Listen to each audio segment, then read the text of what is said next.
Bonjour à tous, bonjour à toutes. Je suis Manuquet, membre du collectif Mafia Qu'un Free, originaire de la banlieue sud, puis précisément Orly. Je représente le hip-hop depuis des années, fin des années 90, début des années 90, pardon. Et voilà, l'émancipation de plusieurs personnes, Kerry James, 113. Et j'ai rencontré DJ Mehdi en 92 par le biais de Cut Killer. Notre rencontre s'est faite à ce moment-là. Il y a quelque chose qui revenait souvent avec Mehdi, c'était ouais, allez, on va mettre signature. Voilà, signature parce que je trouve que c'est quelque chose qui a été fait, qui était trop fort.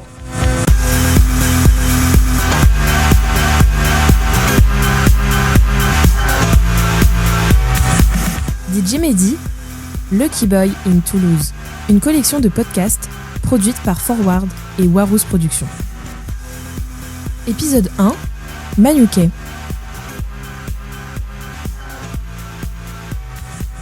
Ce que représente DJ Mehdi, ben, tu fais bien de dissocier les choses parce que c'est deux mondes différents. Il y a le DJ, il y a l'homme. Donc voilà, Mehdi était quelqu'un que j'ai pris du temps à le connaître. Parce que souvent qu'on est embarqué dans une direction, on ne sait pas trop où on pose les pieds, surtout dans les années 90. Le hip-hop était ok, c'était le début. Il y avait 5 groupes qui étaient gravés en France et nous on essayait de faire notre bonhomme de chemin. Donc on apprenait tout. On ne savait pas comment on faisait un disque, comment on le produisait. On savait même pas aller en studio, mais on avait cette particularité d'avoir envie, de vouloir faire tout le temps. Et c'est que la première chose qui m'a sauté aux yeux, c'est cette envie de toujours pratiquer. Ça, c'était le DJ Mehdi. Et Mehdi, lui, même, il jumelait les deux casquettes parce qu'il avait, en tant qu'humain, lui, c'était de l'amusement, c'était le savoir-être, le savoir-faire en même temps. Et puis, ouais, la particularité, c'est qu'on apprenait toujours de Mehdi. Toujours, quand j'allais moi chez lui, on avait toujours un apprentissage. Soit dans l'humour, dans l'amour, dans le disque, en tant que grand parolier, souvent dans les disques qu'il avait en collection. Donc il y avait toujours quelque chose à apprendre, même si on n'était pas trop intéressé. Moi, je venais pas là pour apprendre des disques de soul, mais plutôt de faire, ouais, d'avancer. Et on avançait tous les deux chaque jour. Et c'est ça qui était la particularité de DJ Mehdi. Donc je pense qu'il y a l'homme avant tout, et il y a le DJ après, mais les deux faisaient la paire, mais surtout l'homme.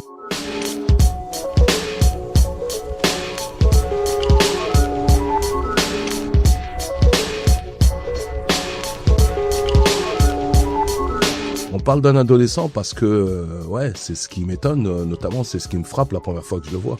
Le vocabulaire, la connaissance, l'impact qu'il a sur les gens quand il parle aux gens, et c'est ce qui me frappe.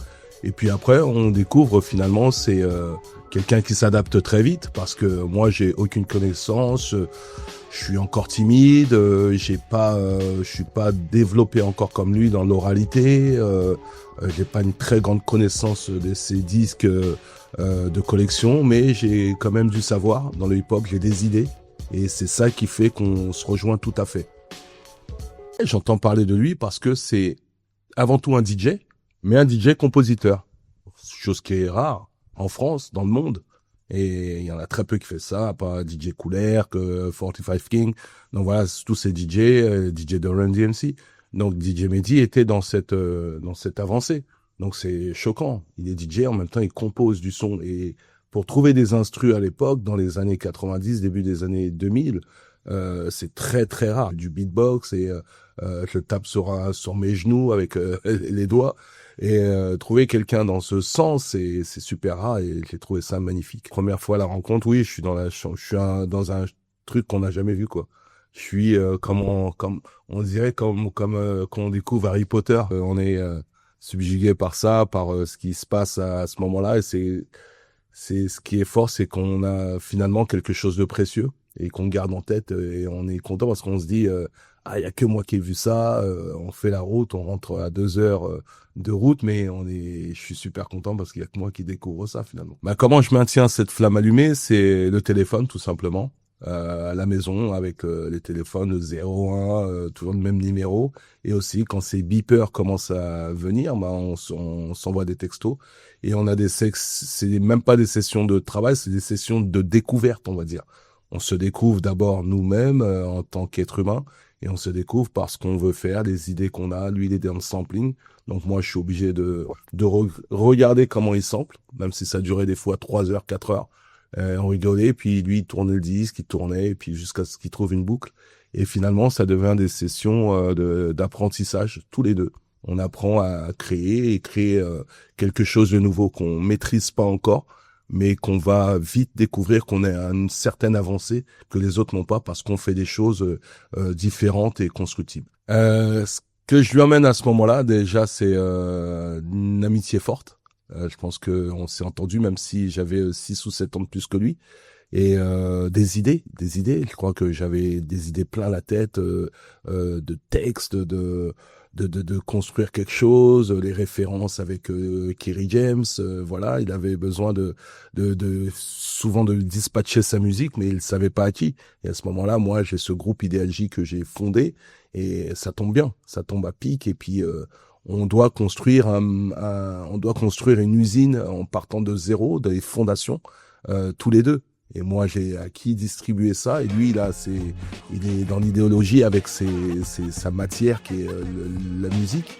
Et puis, on va finalement se compléter tous les deux avec nos plans qu'on avait. On construit comme ça.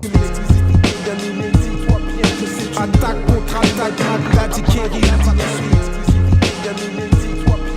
Attaque contre attaque, Magdadi Kerry. Attaque contre attaque, Magdadi Kerry. Attaque contre attaque, Magdadi Kerry. Pour revenir à l'époque, ben ouais, c'était très difficile parce qu'on marchait sur des œufs finalement. Tu vois, on marchait, on savait pas où ça allait nous emmener.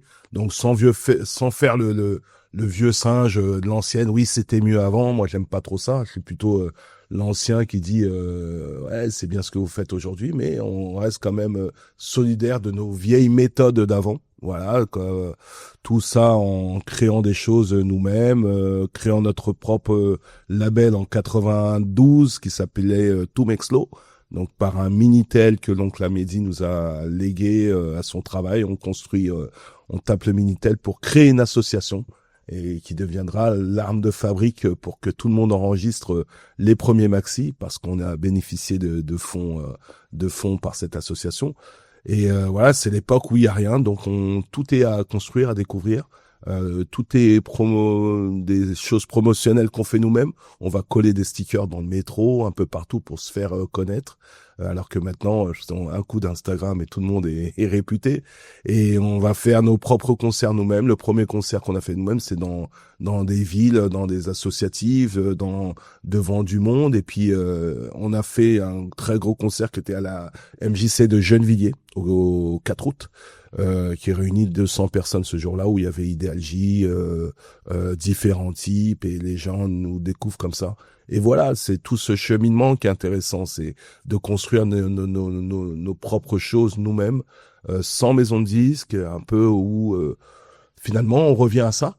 Voilà, finalement 30 ans après, on revient aux vieilles matières, les gens se redéfinissent par l'indépendance. Voilà. Au moment où on construit, on commence à faire nos propres maquettes. Je suis persuadé qu'on a quelque chose. Je sais pas où ça va nous mener, mais je suis persuadé parce qu'on a tellement dit oui à chaque chose qu'on faisait, et on savait qu'on avançait pas à pas. Donc je me suis dit au bout d'un moment, les maisons de disques verront, c'est eux qui viendront vers nous, et finalement c'est ce qui s'est passé. C'est eux qui ont voulu travailler avec nous et qui sont revenus vers nous. Donc voilà, on disait que cette musique va pas durer longtemps, et finalement, voilà, ça fait 40 ans qu'elle dure en France, et puis on est satisfait de ça. Ouais, qu'est-ce qu'il avait, le Mehdi, qui était vraiment bénéfique et qui était vraiment assez percutant, où tout le monde se disait, waouh, je pense que c'est la source du travail, hein, tout simplement. Cette envie de faire tout le temps, cette régularité, et sans le voir finalement. Quand on allait voir Mehdi, on se dit pas, oh, putain, ce mec il travaille tout le temps, il fait des trucs, alors qu'il avait une régularité. Je pense qu'il l'a inculqué dans sa manœuvre, la façon de faire. quand il rentrait chez lui, des fois, il voulait pas rester trop tard en train de traîner. Et puis quand il rentrait, travail. Et puis finalement, on voit qu'il avait une avancée dans tout ce qui était rythmique déjà. Il a été beaucoup de recherches dans le rock, dans tout ce qui était hip-hop. Il avait une grosse encyclopédie du hip-hop. Donc, dans la rythmique, il était différent. Dans la façon de construire ses beats, ses mélodies, la façon de caler un peu ses boucles, il était différent. Et ça, c'est cette régularité qu'il avait dans le travail qui était différente. Donc, quand il te parlait de musique, la façon dont il compose, ça étonnait les gens parce qu'il avait cette grande source d'inspiration. Et il te l'a décliné d'une façon où il allait chercher dans le rock, dans le jazz, dans la soul. C'est souvent ces musiques d'influence, quoi, finalement. Et quand t'écoutais Mehdi, quand il parlait de rock, que ce soit Beatles ou autre, U2 et tout, et les gens étaient étonnés. Attends, que ce gamin de 16 ans, de 20 ans, nous parle de U2, de rock. Et c'était ça qui était fort dans ce qu'il faisait. Il faisait tout ce qu'il faisait n'était pas comme tout le monde. Comme on dit, on n'oublie pas d'où l'on vient, surtout. Et ça, Mehdi, c'était sa force tranquille. Hein. Il n'oubliait pas d'où il venait. Il savait par quel biais il est passé. Voilà, quel combat qu'il a mené pour arriver à ça. Et voilà, il n'a jamais oublié ça. Et puis la construction, je peux te dire que il y a une chose qui est sûre, c'est qu'on fait les Princes de la Ville à Toulouse. C'est quelque chose de fort. C'est quelque chose qu'on pourra pas réitérer parce que des albums comme ça, il y en a qu'un. C'est comme Illmatic de Nas. Voilà, on pourra pas refaire. Tout le monde voulait refaire Illmatic, Nas et tout. Mais ces choses-là tombent à pic au moment où il faut le faire. On pense que ça vient du ciel. Et puis, comme on dit, l'inspiration vient du ciel. Et c'est des choses qui s'imbriquent tout à fait par hasard. Ce qu'on a fait sur Prince de la Ville, on faisait les choses, on aimait bien, ça groovait, et puis finalement l'autre morceau s'imbrique avec l'autre, et tout vient par hasard, par magie. Et puis 3 ans après, on nous redemande de faire un Prince de la Ville. Non, c'était à ce moment-là, à l'instant T, les featuring qu'il y a dedans, que ce soit Intouchable, que ce soit peu importe, tu vois, les rencontres avec Pawn, tout ça, c'est des choses qui se font voilà, au moment, à l'instant T, et puis c'est des choses qui sont surtout magiques, tu vois. Et ça, je veux dire que c'est voir créer les Princes de la Ville. Je peux te dire qu'il y a 3 choses qui m'ont vraiment frappé dans cette industrie pendant 25 ans. C'est la création des Princes de la Ville, aussi le voyage avec Mokobé Mon Afrique, voilà, et le premier concert d'IDLJ à l'Élysée-Montmartre. C'est vraiment ces 3 choses qui m'ont marqué dans le hip-hop.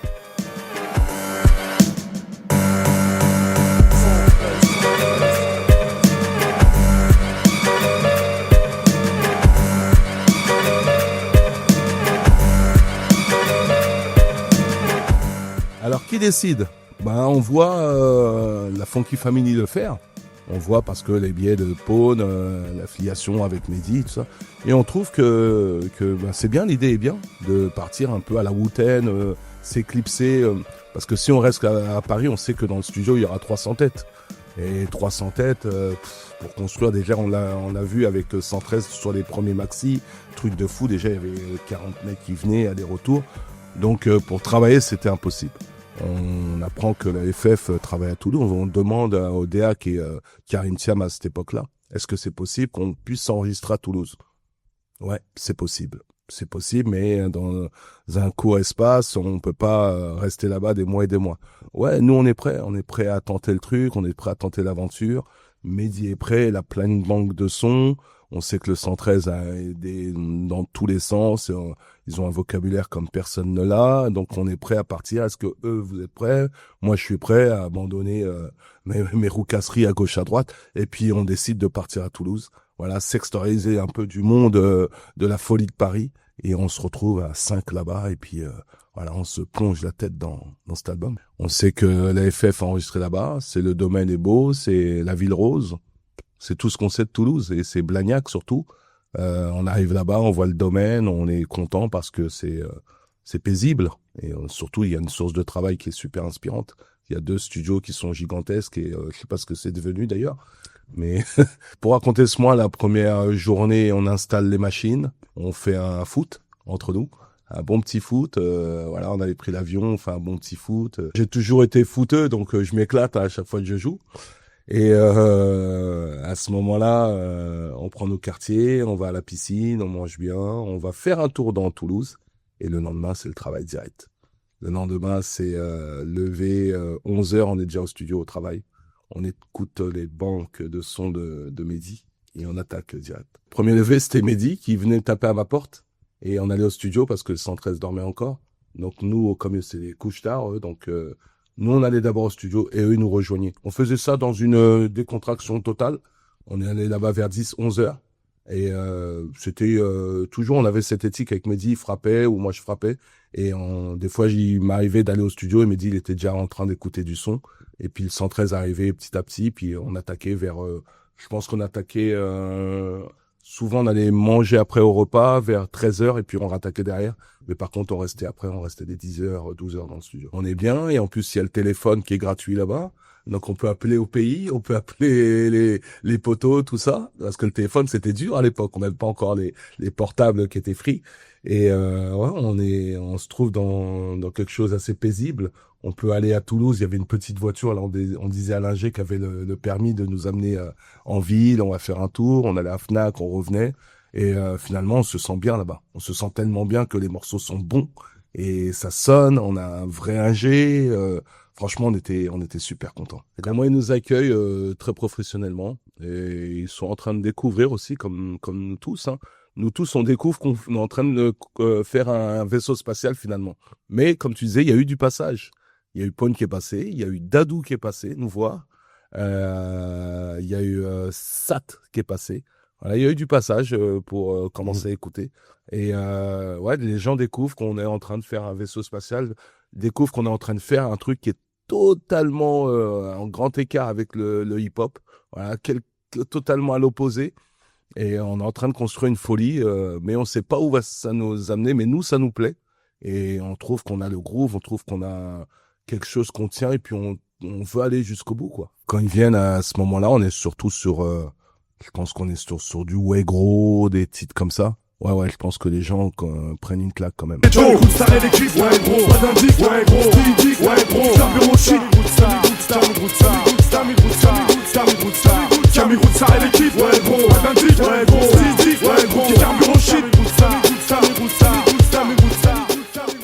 Parce que le BPM n'est pas le même, parce que le phrasé n'est pas le même, la puissance du son n'est pas la même. Il y a quelque chose qui ressort du studio qui est totalement différent de ce qui se faisait dans les années fin de 90. L'ingé son prend une claque parce que nos méthodes de travail étaient très pro à cette époque. Je me rappelle il n'y avait pas spécialement les textes déjà faits arrivés à Toulouse.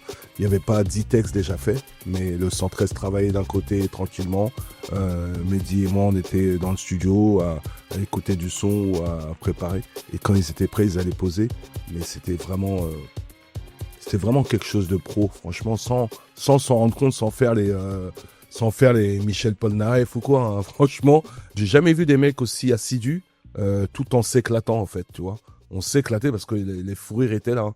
Je pense que s'il n'y a pas ça dans un studio, l'amusement dans le travail, je crois qu'on peut pas bosser. Avec Mehdi, on faisait que de rigoler, nous. Que de rigoler quand ça posait, ça se trompait, on rigolait.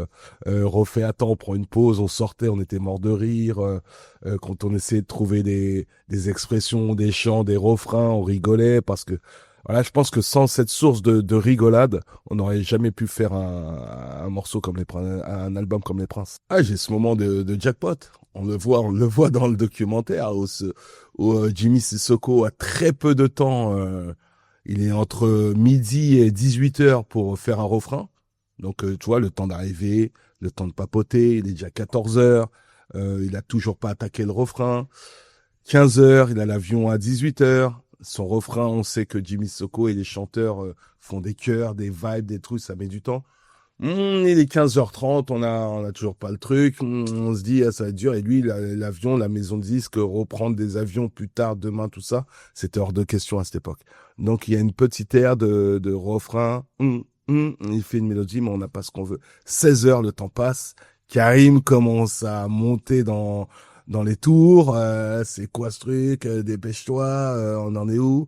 Karim était pas très solidaire de R&B, pas trop solidaire de morceaux fun, donc voilà, ça commence à chauffer, et finalement il fait une mélodie, c'est bien, mais on essaie d'y coller des mots, ça le fait pas trop bien. Et finalement, il y a le entre jackpot. Et là, c'est le nous, il a du mal à sortir. Et finalement, il y arrive. Et il est 16h30 passé, l'avion il est à 18h40, je sais pas. Et finalement, il pose le refrain. On trouve ça mortel.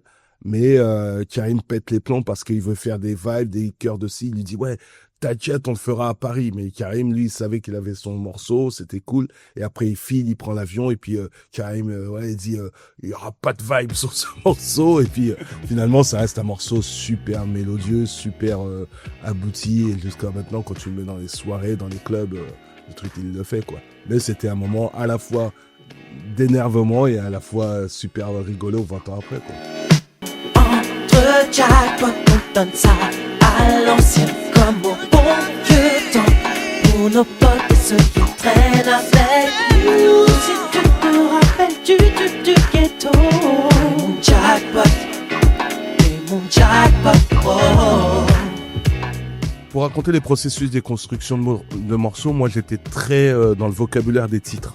J'aimais bien créer des titres. Prince de la ville, Jackpot, tu vois, j'aimais bien ces titres et ces titres qui étaient imagés. Tu vois, moi j'avais toujours j'avais plein de titres en tête, j'avais un catalogue où il y avait plein de titres. Tu vois, j'aimais bien de donner des thèmes, des thématiques, de quoi on peut parler, de quoi. Et puis Mehdi, lui, il avait ses musiques et finalement qui correspondaient avec les titres que je disais. Et à partir de là, nous on proposait au groupe. On sait que la tête pensante c'était souvent Rimka. Mais Mokobé avait beaucoup d'idées, lui aussi. Beaucoup d'idées dans les refrains, dans qu'est-ce qu'il faut faire entre les interludes, les départs, tout ça. Et finalement, tout ça réuni faisait qu'on avait énormément déjà des morceaux très aboutis et riches de construction. Et à partir de ces fondations, on construisait des morceaux un petit peu comme ça. Tu vois, on sait que Jackpot, il fallait un morceau un peu funky, mais qui fasse pas trop bringuette par rapport au titre qui était déjà fait. Mais on voulait quelque chose qui groove, qui faisait plaisir aux anciens et aux nouveaux dans les refrains. Donc voilà, c'est venu comme ça. Et c'était un peu toujours cette même construction d'idées, d'approches qu'on avait un petit peu. Toulouse a été associé à une réussite parce que l'album de Rof, après on le fait là-bas. Donc ça est resté une marque de fabrique et quelque chose d'assez bénéfique et d'une grande réussite. Toulouse, finalement, ce studio, on n'est pas du bon temps et on réussit dans ce studio. Je pense qu'il y a un côté superstition, mais on a toujours fait des beaux titres. Même si on a fait Fou la merde un peu là-bas, enregistré à 40% là-bas, il y a toujours eu des beaux titres dans ce studio parce on sent l'âme de création, en fait. Il y a des endroits où on pose mieux que les autres, des studios où on a cette inspiration mieux que les autres. Ça a toujours été comme ça. Il y en a qui enregistrent dans des granges, il y en a qui enregistrent dans des caravanes, il y en a qui enregistrent dans des caves.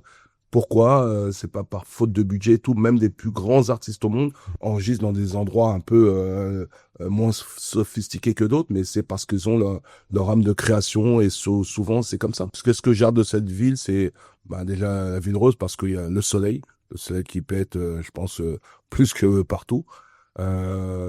Cette richesse entre les gens, c'est des gens simples. Et vu que nous, on ne bougeait pas beaucoup, mais à chaque fois qu'on bougeait, c'était assez cool, tu vois, aller au centre-ville, c'est assez rayonnant. Et je garde cette construction de polygone là, ce studio. Finalement, on se croirait sur une île où ils ont construit quelque chose où, voilà, c'est là que ça se passe. C'est ça que je garde en tête. Temps de travail assez tard, rentrer 3 heures maximum, parce qu'on se levait très tôt maximum. Et après, on allait dormir, mais il n'y avait pas ces grandes, on va dire, ces feedbacks. Il y avait jamais ces feedbacks pour se dire, alors, le morceau, on savait que c'était abouti déjà. On écoutait une 15aine de fois le lendemain matin et on se disait, ouais, ça c'est, tant que c'est pas mixé, de toute façon, on crie pas hip hip hip mais on savait que ce morceau le faisait, c'était d'un naturel. On s'en foutait si c'est les refrains, sonne crossover ou pas. On posait les morceaux comme ils venaient, quoi. Regarde, ces souvenirs de repas, ça fait partie de création, de la cohésion entre nous. Parce que la cohésion est d'avant tout humaine, avant d'être dans un cadre professionnel de travail, c'était une cohésion d'abord humaine, et je t'ai dit, les fous rires nous ont ramené finalement à créer de mieux en mieux, quoi. parce qu'on mangeait, des fois c'était bon, des fois moins bon, ça criait, c'est pas bon, c'était dégueulasse, avait piscine, restauration, tout était inclus dedans, tu vois.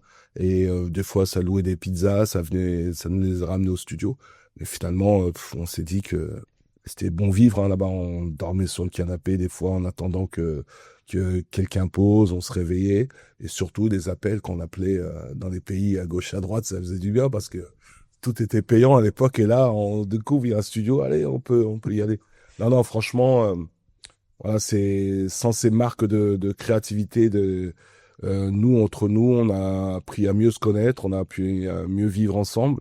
Et c'est ça qui était l'une des forces de cet album. Perds pas ton temps, ici c'est le mec slow du centre esclan. T'es pas content, c'est œil pour œil ou dent pour dent. La compétition, nous on s'en fout de ça. Demande à Lixa, ce qui compte pour nous c'est qu'on dit ça. J'fais ça au feeling, pécho de mic, kick reading. C'est le centre esclan, la mafia africaine dans ta ville. Encore une tragédie, c'est les DJ médias, pas de comédie. On le sent à travers ce disque que c'était un endroit spacieux qui kiffait, quoi. C'était un endroit, voilà, et je pense il a fait pas mal de choses aussi pour la FF aussi là-bas. Je pense que c'est un endroit, il a côtoyé ses ingés qui étaient des ingés américains, qui étaient avec la FF et tout. Et puis, c'est un endroit où il aimait créer, et, voilà, où il habitait avec Fafi et tout. Donc, c'était un domaine qui lui allait bien. Mehdi allait toujours dans des endroits, quand il allait en Corse, aux États-Unis, il allait toujours dans des endroits qui lui correspondent. Où il n'était pas à l'aise, Mehdi restait pas souvent là.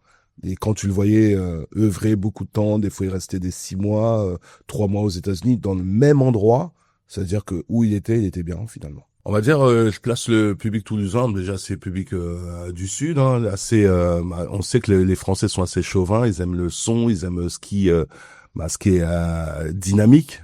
Je pense que voilà, Toulouse le fait bien, et voilà, c'est Toulouse, Marseille, c'est ces publics qui sont assez chauds.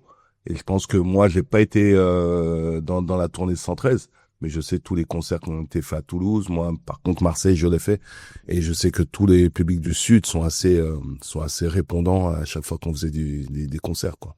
On se demande tout de suite qui programme cette musique, d'où ça sort, et c'est à ce moment-là que les gens se demandent, mais qui a fait l'album? Mais attends, je vois toujours le même. Mehdi commence à créer un petit peu partout, pour AKH, pour différents acteurs du milieu du son, Squat, Rockin' Squat, ça va sur pas mal Passy et tout. Et là, on commence à se dire, non, mais c'est qui ce créateur, tu vois?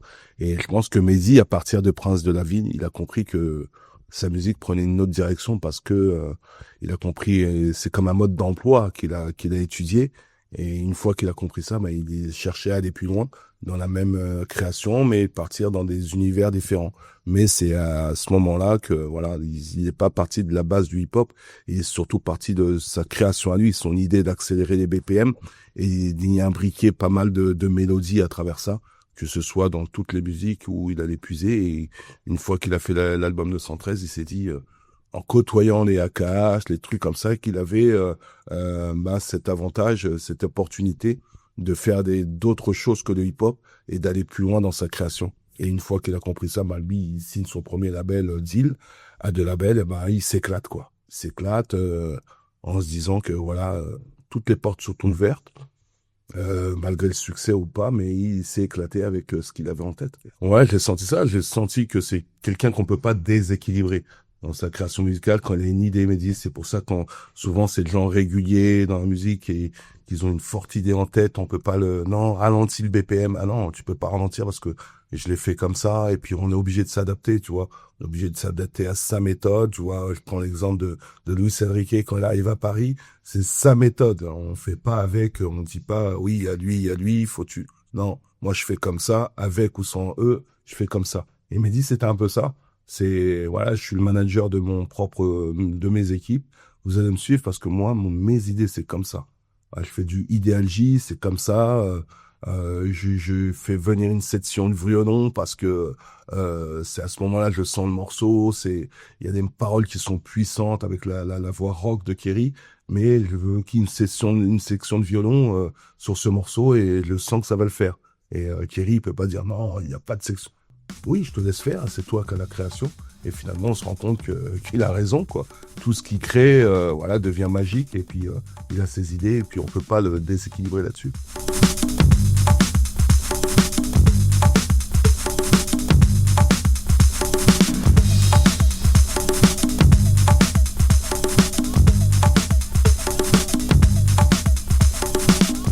j'étais pas surpris qu'ils partent ailleurs, mais surpris qu'ils lâchent un peu le hip-hop par contre. Voilà, qu'ils lâchent le hip-hop, mais pas du tout surpris qu'ils partent ailleurs, qu'ils s'explorent dans différentes musiques, parce que j'ai écouté pas mal de trucs quand je passais le voir, et puis voilà, ça sonnait, il me dit ouais, mais si tu veux du hip-hop, on peut créer un truc. Et ouais, là j'en fais moins, mais j'ai quand même des trucs, tiens, écoute, prends ce que tu veux, tu vois, proposer toujours, mais j'avais la nette impression qu'ils voulaient faire autre chose, s'éclater sur autre chose, quoi. Comment je continue ma créativité, c'est par les albums solo de Rimka. Je continue à créer pour moi, et puis finalement, je me rends compte que tout ce background que j'ai, je peux le mettre au service des autres, pas seulement par la musique, par le sport. Là, j'essaie de créer un peu un truc que j'avais en moi, c'est de rassembler, de trouver des idées, par le sport, par l'écriture aussi, parce que je suis écrivain aujourd'hui. J'essaie d'associer avec tout cet apprentissage depuis des années, de créer un truc qui est différent à chaque fois. Essayer de faire des livres d'une qualité différente, qui répond à un public assez culturel, et voilà, de faire en sorte que nos voix sont entendues, mais d'une différente manière. Parler de culture de hip-hop, parler pas que hip-hop, mais de la culture de la vie finalement. Et ça vient de la richesse qu'on avait depuis le début. Voilà, j'essaie de développer ça aujourd'hui. Et puis, je pense que c'est quelque chose qui va bien. J'essaie pas de tricher, j'essaie de parler avec le cœur des différentes populations qui existent. Voilà, j'ai sorti un livre qui s'appelle Mental de fer. Le faire, F-A-I-R-E. Donc, le faire des choses, le faire de faire le premier pas. Le tout premier petit pas. Souvent, on dit ça. Et voilà, c'est d'influer les gens, il y a des gens qui existent qui font des choses extraordinaires, et on les voit pas beaucoup, mais ils font des choses avec passion, avec motivation, et c'est là que le chemin s'ouvre, et c'est là que j'interviens pour raconter toutes ces histoires extraordinaires. Dans cette conscience, je dirais qu'il est encore présent, parce que je me dis que s'il serait là encore, on aurait fait du son encore. Je pense que l'écriture sur les livres, ça serait pas venu maintenant. Je pense qu'on aurait fait du son encore. Peut-être pas dans l'électro. Peut-être, je sais qu'il avait quelques opportunités de retourner dans le hip-hop. Je pense qu'on aurait créé encore. On aurait créé du bon son.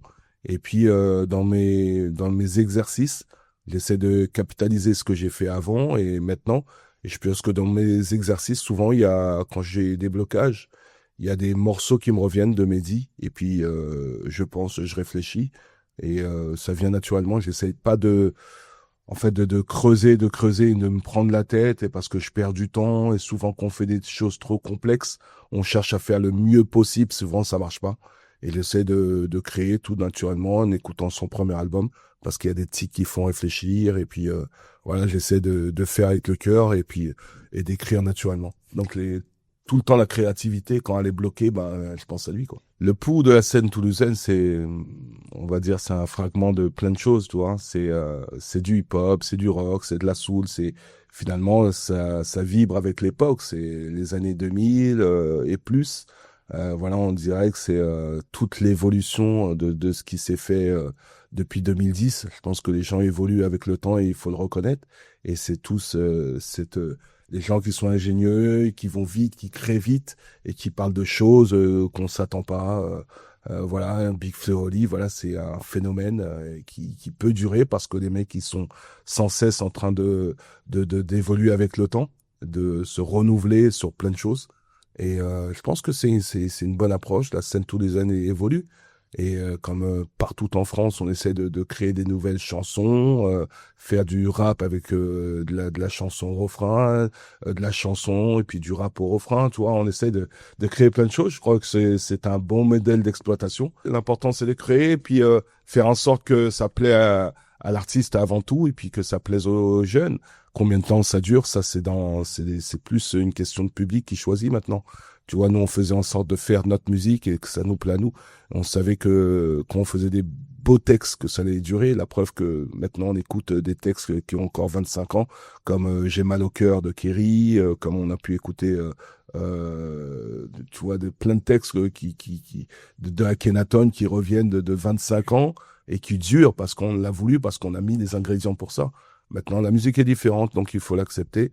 On n'est pas les vieux serpents des forêts qui disent ah non, nous on était mieux avant, comme je le disais, on fait pas les vieux cons quoi. On reste vraiment focus sur ce qui se fait. On a des enfants qu'on lâche du hip-hop et puis on les fait avancer avec. Revenir à Toulouse, c'est toujours un des moments forts. Hein. Parler de Mehdi, des fois c'est une acrobatie, c'est pas toujours facile et c'est finalement on se rend compte que qu'on parle de Mehdi avec bienveillance et ça fait toujours de plaisir que les gens sachent qui il était, sachent ce qu'il a fait et puis c'est toujours bien d'évoquer DJ Mehdi et la grandeur qu'il était surtout.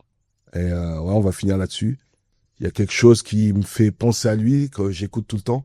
Un morceau de Stevie Wonder qui s'appelle Overjoy, c'est un morceau d'amour extraordinaire et ça me fait toujours penser à Mehdi avec souvent ces paroles qu'il dit Stevie Wonder, c'est souvent je reconnais Mehdi quand il parlait d'amour dans ses folies, voilà, c'était un très grand sentimental. Et quand t'écoutes le morceau de Overjoy, est sûrement le morceau le plus sentimental dans la musique que personne n'ait jamais fait. Et voilà, ça me fait penser à Mehdi. Et puis ce morceau est une source d'inspiration totalement laisse tomber quoi. Though you never knew you were my